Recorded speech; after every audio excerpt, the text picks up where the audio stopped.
The following is a Hoop Ball presentation.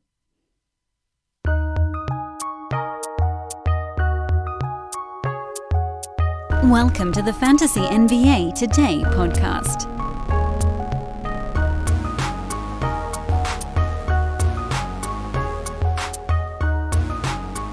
'66 through 100. That's what's on the docket today here on Fantasy NBA Today. We'll be wrapping up our recap of the first 100 picks and then a smattering of post-100s of a very early industry mock that took place on Wednesday of last week. And then, starting tomorrow, we'll transition into my own buckets, the Bespris buckets, which sort of a first pass, like nothing's done on August 23rd. I'm not going to get everybody a final rank list on August 23rd, but I do think we have a pretty good idea of or at least a rough approximation of where everyone's going to be, and that'll be a fun thing to do for the rest of this week, possibly longer than that. I think that this bucket stuff may end up being multiple weeks worth of shows because, and I don't want to get too far ahead of myself because today we're still working on the mock draft, but starting tomorrow, we're going to go through the list itself, which, again, rough approximation. The bodies will be moved kind of front and back, and public perception is going to play a big part of that. And then we're going to want to go through how we put those names into buckets. So to me, this feels like a lot, but I don't know. Well, again, we'll kind of see how things go. It's very hard for me to know how much I'm going to talk about any one topic and then kind of plan accordingly. So everything we do on this podcast is kind of a in the ballpark sort of deal. But today, again, 66 through 100, and then a couple of interesting names from after that marker from last week's mock draft. I am Dan Bespris. Thanks so much for listening, everybody. As we rev towards September, we are in the final week and a couple days of August. Damn you, long month. 31 days. Get out of here with that nonsense. This is, I think it's show 71. Do you guys even remember? At this point, you're probably super annoyed every time I do the counting thing. And I don't blame you because it's dumb and I can't stop myself anymore. Now I just feel like I need to keep doing it. So we're going to start today's show, happy Monday, everyone, by counting off where we're at. Regular season ended on May the 16th, more than 3 months ago. We are under 2 months from the start of next fantasy season. So we're going to do the count out loud together right here on the podcast. Through to the beginning of June, that's 3 weeks, 4, 5, 6, 7 weeks into July. 8, 9, 10, 11, 12 weeks takes us into August. 13, 14. This is the start of week 15.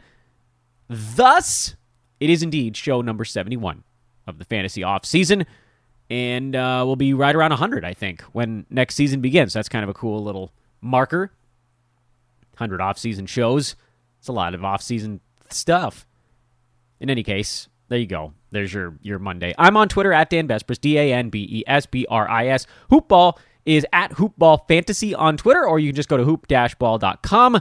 Good news, everyone. The loyalty program was extended until this week. I believe it ends tonight, if I'm not mistaken. So you do still have now one last day to get last year's prices. And if you leave your subscription on, I mean, I hope that you guys are sort of checking me on this. If you leave your subscription on, your price will never change. Forever. Okay? So are we all kind of together on this one? Forever. You can get last year's prices, Wager Pass, Hoopball 360 is the one. If you're on Hoopball 360 and you canceled it and you're planning on getting back on it, please, for the love of Pete, do it today because the price on that's going up more than the other ones. Because basically all three prices of the individual things, Wager Pass, DFS Pass, Fantasy Pass, all of those are going up. So Hoopball 360 sort of, it's still going to be a big discount on all three separate after the fact. But the fact that you can get it for what it is right now at $12.99, it's crazy, and it gets the Brewski 150 access, the earliest out of anything. So go to hoop-ball.com, click on the premium tab. Make sure you get last year's prices today, because after that, you will not be able to get them anymore. It's as simple as that. Don't screw this up. This is your chance. And a lot of people have done it. Like, we've had a lot of people hop back on over the last week. I hope you will be one of them. We're on the way up. No one can stop us. We're on the way up. I know, that's not how it goes. Let's dive in at pick number 66. For those of you that were listening on Thursday and Friday of last week, did the top 24 on Thursday. We did the next 41 on Friday, and we're going to do the last 35 plus a smattering today. Pick number 66 in this 9-category head-to-head mock draft was Draymond Green. I actually really liked that pick. And honestly, if I was going to go back and do this without the sort of Kemba Walker joke pick that I made, Dre would have most likely been the next guy on my list. He was number 56 this last year. He's actually better the more weapons he has around him, meaning he's able to focus more on rebounding, passing, steals, blocks, efficiency, things of that nature. Like a Klay Thompson return doesn't really have any negative impact on Draymond Green. In fact, his ability to space the floor, his ability to shoot, and we think Klay's coming back in December, by the way, so he's very much a do-not-draft guy. Until that point, Dre will probably be about what he was last year, maybe even a tiny bit better, because this is a year the Warriors feel like, look, we're going to have our guys. We have to make a run at it because we're getting older, and our young guy, James Wiseman, and I know there's some rookies coming in, but, whatever. Our young guy doesn't appear to be a massive difference maker, at least not this early in his career. And maybe that'll happen down the line, but I don't know that Steph, Klay, and Dre, that trio, they may not have the longevity to make it until James Wiseman is an impact NBA player, if it ever happens. So I expect Dre to come out guns blazing. The Warriors got eliminated in the play-in game, so they're going to be pissed and want to get out of the play-in tournament. So they'll be playing hard right out of the gate. Warriors are a really good team to draft in fantasy, at least the ones that are healthy to start the year. Draymond, Steph, even Andrew Wiggins on that team. Those guys are all going to be going full bore right out of the gate. Crap, I mean, I don't know that I would recommend drafting Juan Toscano-Anderson, but he's a guy that may slot into an interesting role here because they traded away, or rather let Kelly Oubre go, and didn't really bring in anyone to replace him until Klay comes back on Christmas. But that's 2 months into the season. Getting 2 months out of the sort of, young Nick Batum-style fantasy lines from Toscano-Anderson would actually be a pretty good start to the year, even if he's not a full season, all the way through 6-month fantasy guy. But I get off topic here a little bit. Dre was number 56 in 9-cat last year in 63 ball games. 7, 7, and 9 were the averages, 2.5 combined defensive stats, only half a three-pointer, which could certainly be better, but at least it kept his field goal percent from being a total train wreck at 45%. Still, if that's what he's going to give you, he's a brilliant punt points guy, and, top 60, regardless of whether you're punting points, is pretty damn good. So I like Draymond Green. I see no reason why he wouldn't be inside the top 60 on a per-game basis, and I think he's going to play in as many games as humanly possible this year because the Warriors got smacked by being in the play-in tournament. They don't want that again. Like that pick. Good pick. Jeremy Grant went at 67. That's pretty fair. Pretty reasonable spot for him. Ran out of gas late last year. Detroit will probably be tanking again at the end of this season. So we'll see what they do with Grant down the stretch. They may want to just kind of see what all their guys are going to do together all season long, but I don't know. It's hard to know what a bad team's going to look like the last month of the season, which makes him a tougher head-to-head sell, at least, than Roto. Also, Grant was a guy we saw get off to a wonderful start last year and then fully ran out of gas. Just had nothing in the tank, no elevation on his jump shot, couldn't shoot. I mean, he was like a high-volume, low 30% shooting guy, after shooting in the high 40s for the first 2 months of the season. It all just fell apart. So he does still have that upside built in. He'll do less this year in Detroit as they continue to try to bring in young guys around him that will also command the basketball. But around the 70 mark is a pretty reasonable spot for him, and I have no particular objection to it. Derrick White went at 68. I think he goes later than that in most public drafts. He's not a household name. He's going to be very good for the Spurs. So let me make sure my thoughts on this are actually more clear. I think he's probably going to be this good or better this season. I don't think he will be drafted near this spot this season. He's also, unfortunately, shown himself to be a bit injury-prone, and maybe this is the year he shakes that. They're going to need a lot out of him now with no Demar Derozan, and then just really DeJounte Murray and a host of decent value, meh-level players on that Spurs team. So if White is healthy, he's going to have to do a ton, and we've seen he can be a top 40 fantasy player on a per-game basis when he's a starter kind of with the chains off. He can just go nuts.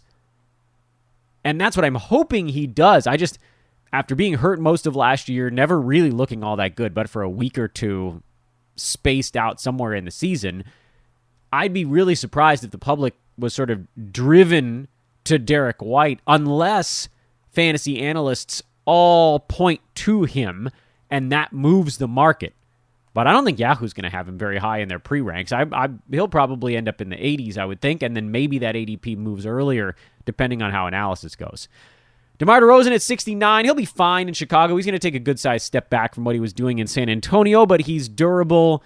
He'll sort of do his typical DeMar DeRozan stuff. I think if he plays in a lot of ball games, he should beat this ADP, so not a bad head-to-head play, but not a great deal of upside. So not my favorite pick at 69, a very safe one if you took some risks earlier in your draft. And you're like, you know what, I want a guy who's going to be like safe top 80 per game, who's going to play probably 70 to 75 out of 82 games, and just will give me stuff on a night-to-night basis from an efficient point of view.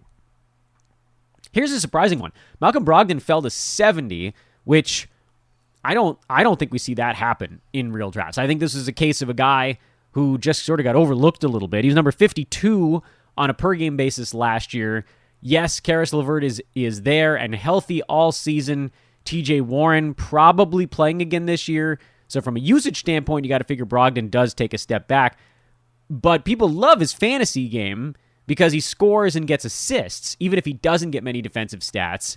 Good foul shooter. Used to be an unbelievable field goal percent guy before he had to kind of take the load on in Indiana.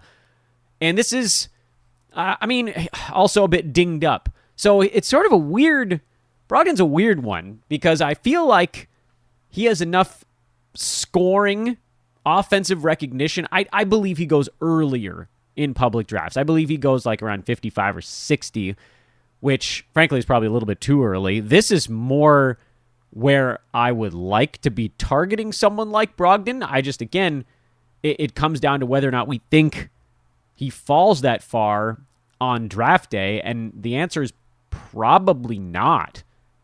I don't think so, at least. I mean, maybe.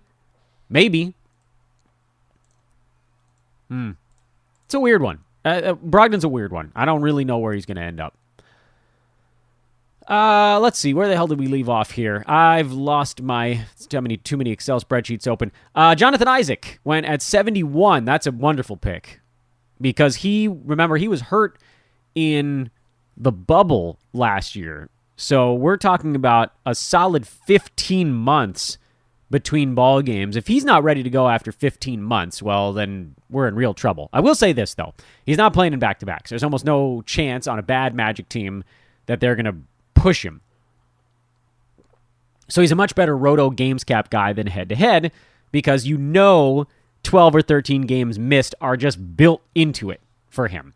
Still, that said, he has the potential to be a top 20 per game fantasy player. Going at 70 here is absolutely positively insane. He's probably someone that should be getting drafted closer to 50. Hopefully everybody just forgot about him. In Roto Games Cap, if you get him near 50, that is an absolute massacre. That is a steal to end all steals because, well, what if he does play 60 out of 82 games? If you're using your fifth rounder on a guy who's posting second round per game value, you're in great shape. And if it goes deeper than that, if you get him in the sixth, and in this case, where the hell did we just say he went? Right at the end of the sixth round. I mean, that is a whopper of a value, as is the next guy on the board, and that's Kyle Lowry, who went at 72 and will have his own health issues, but in a very bad year with Toronto, he was still number 54. He was checked out this season, man. He's going to play more than 46 games for the Heat. They'll give him his days off when he needs it because they don't play guys through things. But when you're on the court, they expect you to be going full tilt. This is a weird thing to think when he moves to a place with Jimmy Butler, but I don't think that his overall usage changes that much.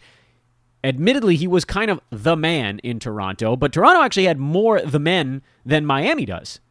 Miami runs an offense that's very Butler-centric and Adebayo, and those guys, they do a lot of passing. There's a lot of ball movement, so Lowry will still get his assists.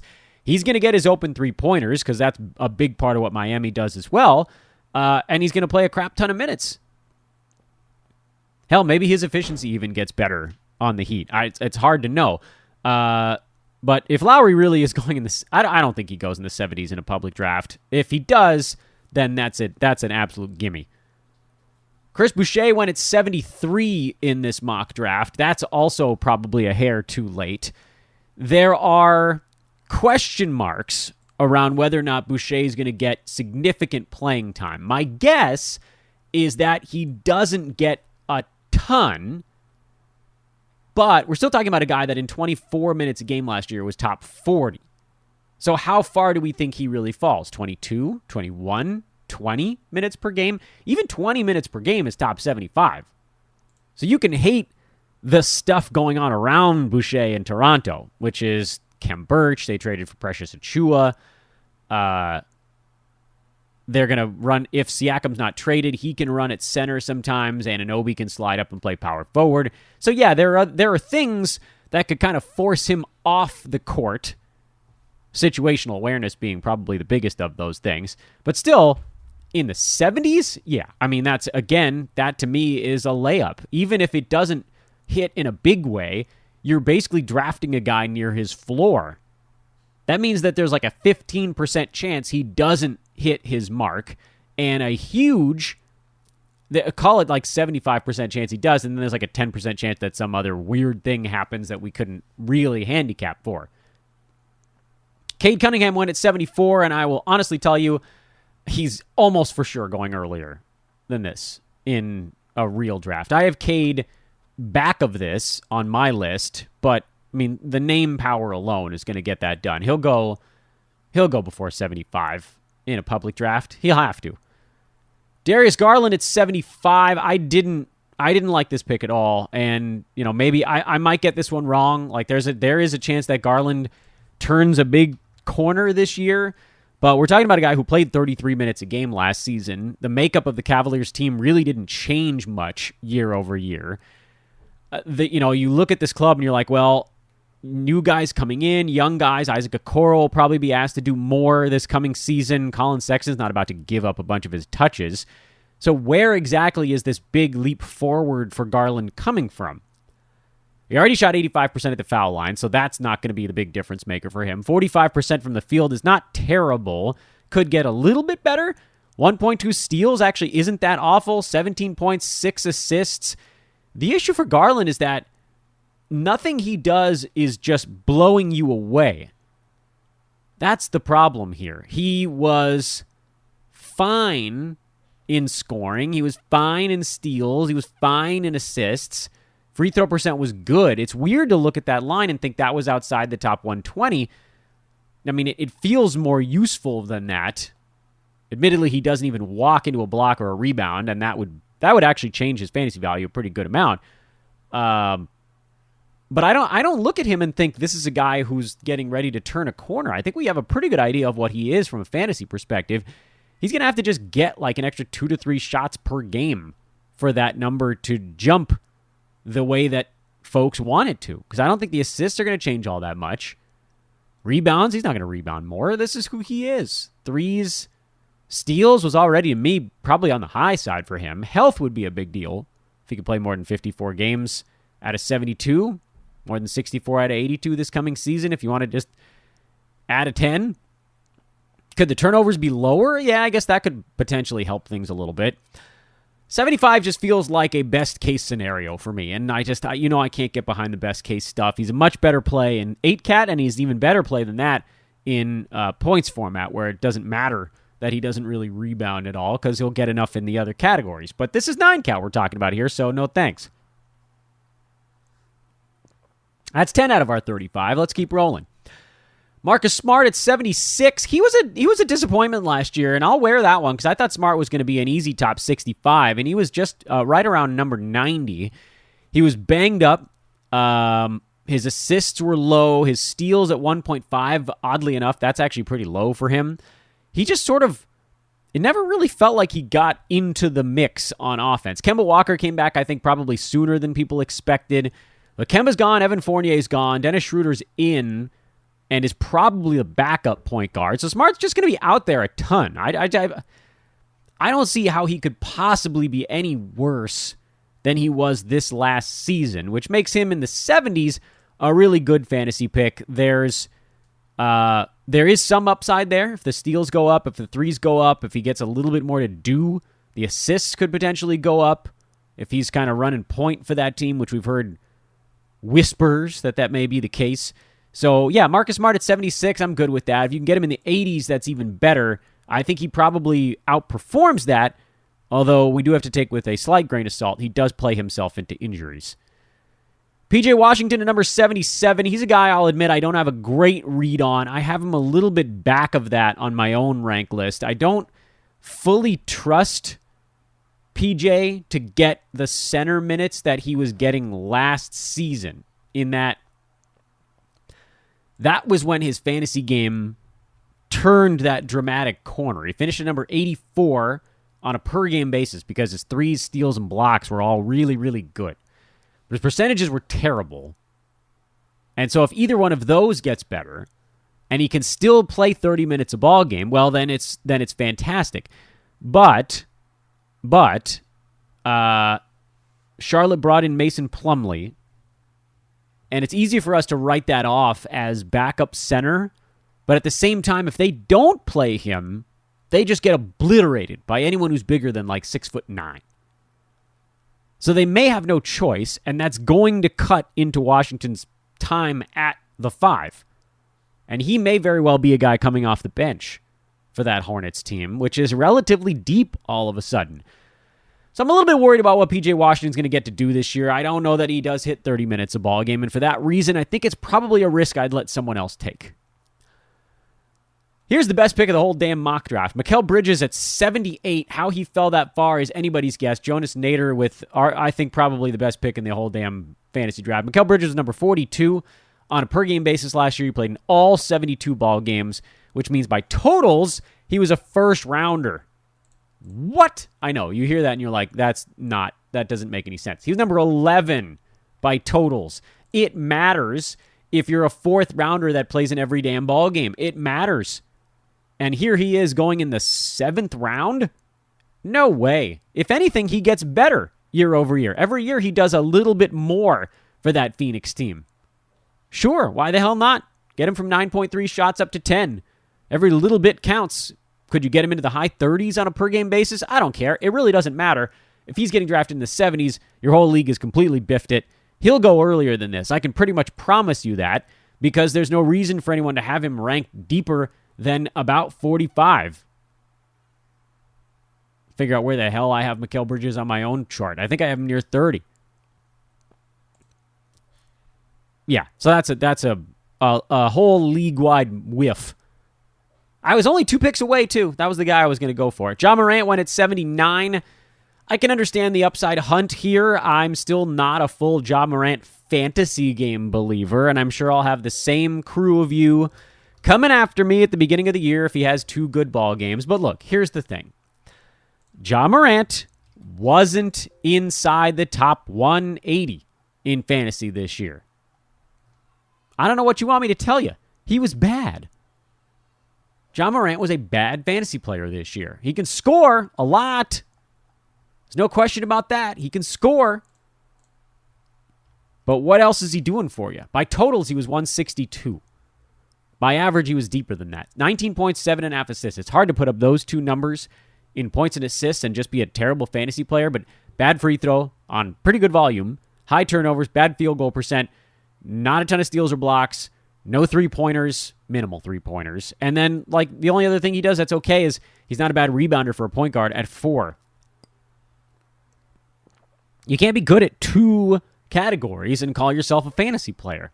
Now, if he takes this mondo leap forward and is like an 80% foul shooter and field goal percent goes up to 47 and assists go from 7.5 to 8.5 and scoring gets into the low 20s, yeah, there you go. You got a guy who jumps into the top 70. But you're still asking a lot, drafting him in the 70s. He has to be like a 30-point per game guy to clear that mark because of the weird holes in his fantasy game. Anyway, you guys have heard enough. You don't need to hear my take on Ja fantasy-wise.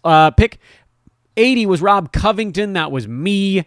And I have no regrets on Rob Covington, who was, once again, easy money in fantasy this year. He's number 20 by totals on the season. I know that by averages, he got off to a really bad start.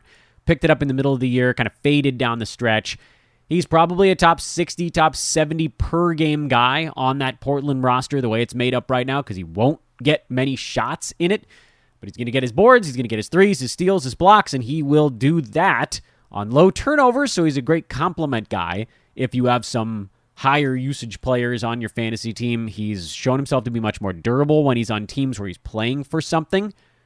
And I see no reason why that wouldn't be the case again this year. So Rob Covington at 80, that to me is a layup. Karis LeVert went right after me at 81. You guys know I'm not a big Karis LeVert fantasy believer, but that's a perfectly reasonable spot for him. I actually have him in the late 80s on my own board, so going in the early 80s is totally fine. Jared Allen at 82. I think he has a better season this year. He got his contract money. I don't think there's a whole lot to be worried about with Allen. I have him in front of this mark on my own board. Where did I just say he went 82 in this mock draft? It just doesn't make any sense to me that someone playing starters minutes with his block ability couldn't beat this number. He was number 87 over last season on the full year.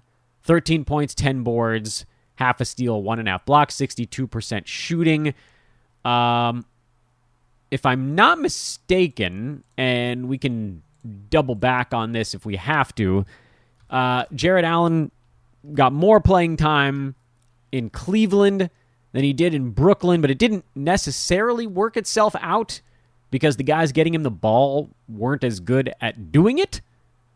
Like, over his last 30 games, he only blocked about 1 shot a game. That, to me, that tells me he's a guy who was not really fully emotionally invested in those basketball games. And maybe that's better this coming year.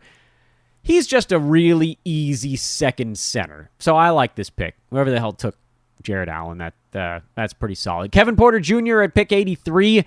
That's a roll of the dice, but you can afford to do that at the end of the 7th round. If it hits, it's a big hit. He could also just be awful, because he really was terrible pretty much any time John Wall was on the court. Kevin Porter Jr. was unable to put up fantasy value. He didn't even come close to sniffing the top 100 when that Houston team was healthy because he has those big holes in his own fantasy game. So he's probably a guy I'm not rolling the dice on. If you guys want to do it, I'm okay with that. I think you can get away with not necessarily safer plays, but just guys that have similar upside but a higher chance to hit it. And I'll point out those guys when we get to them. In fact, this next guy probably is one of those guys. Al Horford went to pick number 84, who's way less exciting than Kevin Porter Jr. And in a 9-cat head-to-head league, there are issues with Horford likely getting some days off. But he's back in Boston now. He'll probably get his 28 starters minutes. Time Lord probably getting about 20 off the bench behind him. They could even run him together with Horford at the 4 if they really wanted to. And maybe they do for a minute or two a ball game. But Big Al's got top 60 fantasy potential. And the knock there is that he probably doesn't play all 82 ball games. So I do like him a little bit more in Roto than I do in a head-to-head, but in the 80s, I think I like him a fair amount in either one. And the next guy on the list probably isn't all that far off from this description either. That's Norman Powell, who went at 85. I really like him in this range. We saw in Portland his usage took a hit. That dropped him back towards the edge of the top 100 instead of that top kind of 60, 65 level he got on the wild Toronto team that was just running and gunning every possible moment. But I also think that his field goal percent is better in Portland this season than it was late last year. He'll settle in. He has a chance to kind of get used to his surroundings. I think you'll see an efficiency bump. So I really do like him here at 85. And honestly, I would consider taking him even a tiny bit earlier than that, although it's pretty damn close to where I have him on my own board. Jaylen Suggs at 86. I can tell you with full disclosure, I don't even have this type of dude on my board. I don't. And it's because you guys know how I feel about rookies, and head-to-head, there's a greater impetus to take them because they get better at the end of the season when you're entering the playoffs. They often have the durability to not get badly hurt through the season, so I get it. There's an appeal there. And once you're now near 90, you're kind of just, this is take some shots territory. Gary Trent went at 87. I don't like his fantasy game. We've talked about that. If you can get him near 100, I guess I'm okay with it, but there's just problems. He doesn't do anything besides score and hit three-pointers. That's it. Free throw percent is okay, but still not that great. Saddiq Bey at 88. I think he'll have a pretty good role in Detroit. This is a pretty good play there. Kind of a 3-and-D guy to get around 90. Buddy Hield at 89. That was me. I actually was about to say, I like this pick at 89. No wonder I like this pick. It was my own damn pick. Buddy is in a weird spot because you can tell the Kings don't really love him anymore, but he's their floor spacer. And even in a season where he could not throw a damn pebble in the ocean, he was still top 80 last year. So this is a guy who has big-time upside. If his field goal percent gets back up to 44 instead of 40 or 41, he leaps 2 rounds with just field goal percent. Even if his usage takes a tiny hit this year, which it very well could. Maybe it doesn't. I don't know. 14 shots a game, he could get back to that mark. Bogdan being gone now, they're just like Tyrese Halliburton, yeah, but those two guys, and of course De'Aaron Fox, they can soak up most of the backcourt minutes, and Buddy could even slide up and play some small forward if they need him to. So there's still 30-ish or more minutes for Hield, even if his total time on the court comes down. Again, if his field goal percent rebounds, and really he could even be a better free throw shooter than 85. That could get up to 87 or 88. He could be a top 70, top 65, top 60 guy if just the random fluctuation type stats randomly fluctuate back in his direction. So no wonder I like my own pick here. Surprise, surprise, Dan likes his own pick at this one. Although I did pick on myself for a few of the other ones. Yaakov Purdle at 90. That was another guy I had in my queue at this point. I love Purdle at 90. There really isn't anyone in San Antonio challenging him for those center minutes right now. And don't get me started on Zach Collins. If that happens, that happens. But that's a risk you're going to have to take if you're drafting Purdle. He was better than top 90 as the starter for the Spurs. When his free throw percent is not ungodly bad, he has top 60 potential. So a big fan of this pick. I like this one a lot. Jaden McDaniel is at 91. I don't think there's enough meat on the bone in Minnesota to get him to where he would need to be. He can do it with defensive stats. He can do it with some rebounding. But that team has offensive options up the you-know-what with Cat and D'Lo and Beasley and Anthony Edwards. And there's just no shots left. And you have to get a couple unless you go full Rob Covington or full Nerlens Noel. But you kind of need to be a center to do that. And I don't see how Jaden McDaniels can go full Rob Covington this fast. So this is a little early for him, for me. Colin Sexton at 92. This is about the safest pick you can make in the mid-90s because he will get very damn close to this mark, but he probably won't go in front of it by more than a round, and he probably won't be behind it by more than a round, which kind of, from a head-to-head standpoint, I guess we're okay with that because it's an 8th round set it and forget it kind of dude. It'll get you points relatively late in a fantasy draft, but if you're upside hunting, there are other names, like the guy right behind him, frankly, that would offer you more of that. And Mitchell Robinson going at 93 is obscenely late. I have Mitchell Robinson still in the 60s on my board. This is for actual value. I don't know where he gets drafted this year, but if he really does fall into the 70s and 80s, oh, good Lord, yes. Is this truly the season where Mitchell Robinson becomes a colossal fantasy value? It's possible, because he's the starter when that Knicks team is healthy. Wendell Carter Jr. at 94, I'll pass. I would rather have Mo Bamba on that same team. Spencer Dinwiddie at 95 in Washington. I like this pick, actually. I know Spencer doesn't have a great fantasy game, but he's going to get usage beyond his wildest dreams, and he is a 90-something ranked guy when he gets that big usage. You just kind of have to build your team around the deficits in his game, which mainly not a great foul shooter for a point guard who gets to the line pretty often, and not a good field goal percent guy. So he's going to hurt you in percentages, but like to get someone at this usage level in the 90s that does have a little bit of upside, if maybe during his rehab, during his time off, perhaps his free throw stroke got better. Like there's some stuff there that I'm willing to take a flyer on in the 90s or 100 range for sure, because the other guys now, you're going to start to hear it again, they're just the upside. The upside guys remaining are not that plentiful. Joe Harris went at 96. There's no upside there. TJ McConnell at 97. I actually like that pick a lot. TJ, he carved out his role in Indiana. He's a brilliant assists and steals specialist who doesn't hurt you in field goal percent from the point guard spot, doesn't hit three-pointers, but is extraordinarily durable. He was a 50-something ranked guy by totals this year. I don't even have to look it up. I know he was that good, or maybe even a little bit better than that. Get a guy in the 100 range who could be better than that per game and is durable, and that's good. That's a good pick. His teammate TJ Warren at 98, and that's probably where I'd be taking him if I was taking him also. Near 100, I'd love to see if he goes farther than that. I bet in public drafts he falls into the 110 to 120 range, and I'll go heavy on TJ Warren at 115 if that's where he ends up. If it's 98, there's a little bit of risk there, but again, hearing some of the other names that are still on the board here, you're not passing on much to get a guy who, if healthy and conditioned, could be a top 65 fantasy guy. And that's what you're looking for around 100. You ask yourself the question, could this guy put up per-game numbers inside the top 75, and are they durable? Those are basically the only two questions you're asking yourself around pick 100. Question 1, can this guy be top 75 per game? Question 2, will they survive more than 60 games this year? Derrick Favors at 99. He really is the only center in Oklahoma City.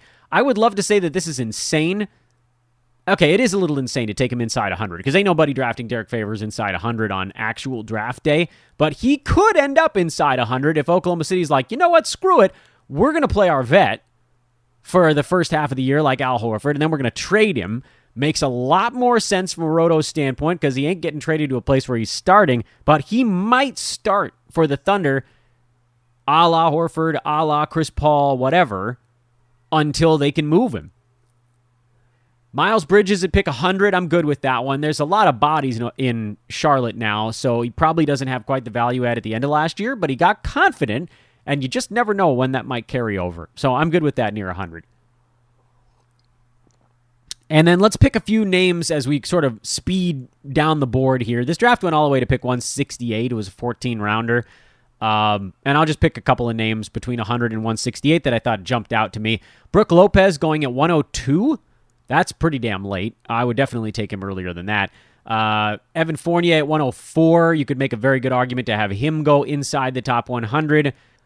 Daniel Gafford, a guy who almost definitely makes more sense with the Roto games cap because you get like 2 good months out of him. Thomas Bryant slowly carves into his minutes and things get much more hairy there. But I like him in Roto, and I think he goes later than this in most drafts also. He went at 101 in this draft. Nerlens Noel at 105 is someone I would definitely target more so on the Roto side because you could play him every day or you could just wait, play him when Mitchell Robinson gets hurt if you really wanted to. Who else is interesting here? Kelly Olynyk at 113. I like that pick. Of course I do. That was me. Mo Bamba at 114. Like that one a lot. That could end up being his job in Orlando. Just watch how it plays out. DeAnthony Melton at pick 115, a guy we're always tracking here at Hoop Ball. And the leader of the DeAnthony Melton fan club, also the president, Jonas Nader, got him here at 115. He probably goes later than that in public drafts. I'm guessing most public teams are not even looking at DeAnthony Melton. Mason Plumlee at 120, Kem Birch at 121. I like both of those as late centers that could pan out to being inside the top 100. And by the way, this is what you're talking about at 125. You're drafting here in the 120s, 130s. You're like, can this guy be a per-game top 90 fantasy player? That's what you're gunning for here because it probably ain't getting much better than that. And if it does, awesome. I mean, you win. Alexei Pokusevsky at 124. He's going to be a popular flyer pick on draft day, so just be aware that that's coming down the pike. Malik Beasley at 126. I don't think there's enough usage in Minnesota, but at 126, it's worth a try. He could be top 100, top 90. Jayshan Tate at 128. I like that one. He was around the top 100 with some upside if his free throw percent isn't so horrible. Going into next year, one of the best steals guys in the NBA. So that's, to me, a really easy one to grab if he really does fall that far. Larry Nance Jr., who you cannot possibly draft in head-to-head leagues because of injury stuff, but if he's really going in the 130s, you draft him in Roto and you play him hard for the 41 games he plays this year, because he'll be a top 70 guy in those 41 games, and he'll be a goose egg in the other 41 games. Nick Batum at 137. He's going to get a big role with the Clippers this season. He was really good last year until Marcus Morris came back, and now it's Kawhi Leonard that's out, so that opens up even more. I know Terrence Mann is going to see more playing time this year, and Reggie Jackson is going to have a bigger role, but Pat Beverly and Rajon Rondo are gone, so you're eliminating two guys from the end of last season. Batum at 137, he was inside the top 70 on a per-game basis before that team got healthy. I don't think he gets back quite that high, but if you can get him in the 130s and he goes top 90, then outstanding. That's a lot of cash for your fantasy team. Reggie Jackson at 142 is worth a shot, just in case he ends up with a lot of usage on the Clippers. I don't think it's going to pan out in a 9-cat value, but he'll probably be better than top 140. Tim Hardaway Jr., kind of the same story at 143. He'll be better than that, even if there's no real upside there. So I'm good with that one. Eric Bledsoe at 145. You just don't know what the Clippers are going to do with him. If they turn him loose and he's excited about this year in a way he wasn't about last season, he's someone that can basically close his eyes and be a top 80 fantasy player. So I actually really like his pick at 145. That's an upside play. And if it fails, if he sucks, you just throw him into the ocean. BFD. Big bleeping deal if it doesn't work out. I took Davis Bertans at 152, and I'm actually pretty pleased with that pick because he's going to have more usage in Washington this season than he did last year. And if his usage ticks up, his value goes with it like a rocket blast. That's what he needs. It's all shots. It's all three-pointers for him. So he's got to be out there and he's got to be chucking, get Russell Westbrook off the floor, and the opportunities really take off. Plus, he'd probably be more healthy this year. So I love Davis at 150. That's worth a shot. Behind that, now we're starting to get towards the end of the rope here. Is that the last interesting one here? Derrick Rose at 161. Chuma Okeke, I like that pick at 165. And then Brandon Clark at 168. Brandon Clark is in the market to be a big-time post-hype guy this season. He's probably going to fall on... I mean, he probably doesn't get drafted in a lot of leagues. And I do not agree with that sentiment. I have Brandon Clark on my board. I actually have him at 112, mostly because Jonas Valanciunas is gone. And I know everybody's going to say, Dan, JV's gone, but JJJ is healthy now. So it's like a clean sweep. And plus Steven Adams is in the mix. Yeah, you're all very right. I don't know that the Grizzlies are going to use Steven Adams a ton. There's a will Brandon Clark kind of figure it back out this year thing, where if he does, we know what that can be fantasy-wise. And if you draft him at 150 here, 160 the last round, if he plays 12 minutes in the first game of the year, I don't drop him after one game for all I care. But if he's out there and he's getting 22 minutes, then he's worth a check at that point. So I think there's a very real reason. Clark was 109 this year in 24 minutes a ball game with a lot of stuff kind of falling apart for him. Both his field goal percent and his free throw percent were way down. If those come back and he can still creep up into that 23, 24 minute range, the other stuff doesn't really need to change that much. Like, let's assume his field goal percent goes from 52 back up to 55 or 56, and free throw maybe he gets that to 72 or 73. That'll reflect on an extra probably half to a full point per ball game, which would put him at like 11.5 and 6 with a steal and a block. And suddenly now you are talking about a top 90 guy that you may draft at 160. Those guys aren't out there. Very few. I shouldn't say aren't out there, but the ones that are, they are not in great number.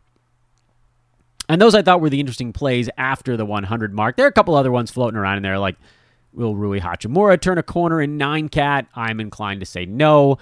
Does Kyle Kuzma post 9-cat value this year? I'm inclined to say no. Oh, hey, slow-mo at 123. Yeah, that's a really good one. Who the hell got slow-mo there? Joey.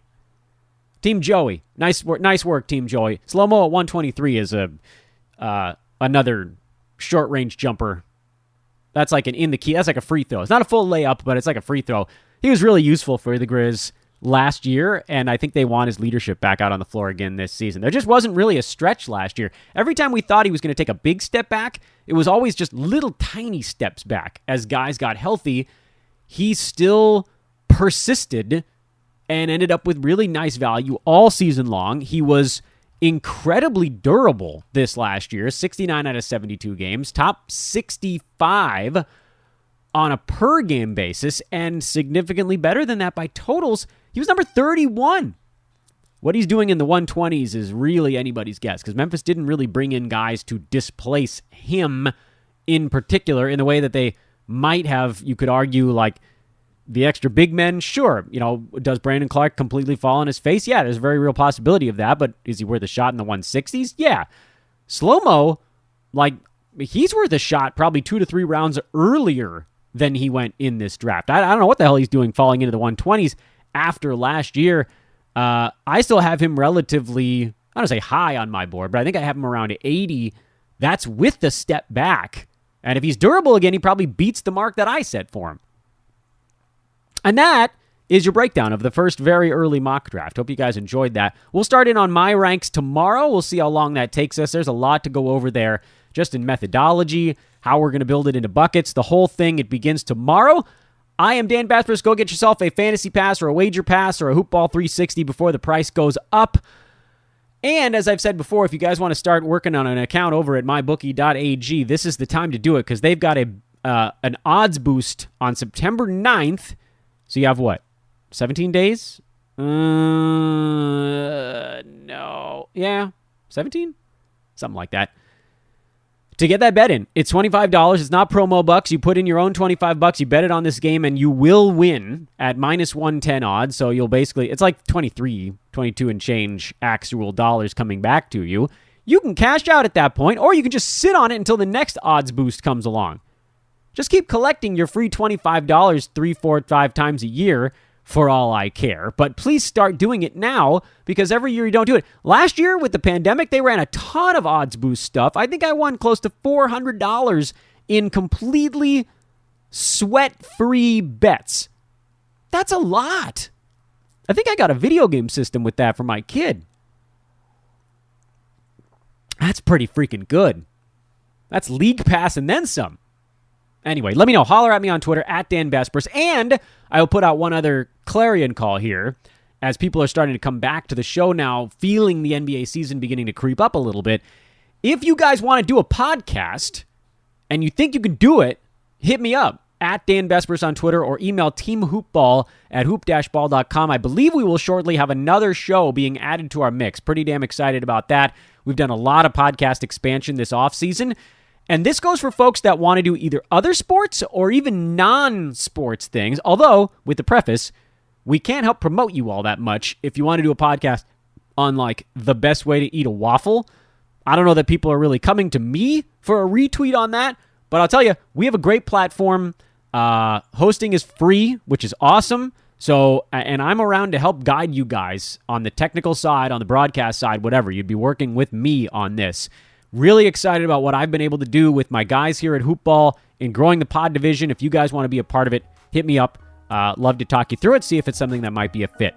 Have a great Monday, everybody. Enjoy the rest of it. We will talk to you tomorrow. It's rankless Dan Vesper style time, starting August the 24th here on Fantasy NBA Today. For now, so long.